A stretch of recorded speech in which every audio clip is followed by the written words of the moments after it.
And now we'll be checking the assignments set for this class.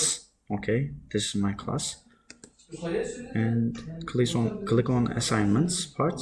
So as you see, I've set two assignments, assignment number 1 and 2, and it shows you which part you set it for. The first one, as you see, practice extra, and once the students start to send their assignments, you can view them, or you can change the due date when it is finishing, when it's ending for the assignment.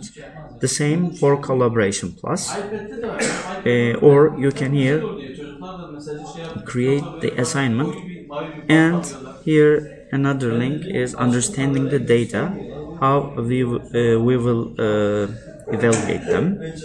And please have a look at this part, and we are all teachers. Just click on it and try to find the related part that you want to learn about. Okay, and there's almost everything that we need the answer for if you have a question. And right after this, because there are 3 tabs for the class regarding the teacher. In the materials part, if you have already entered your code, that is at the end of the teacher's book, you have the access for all the resources that are shown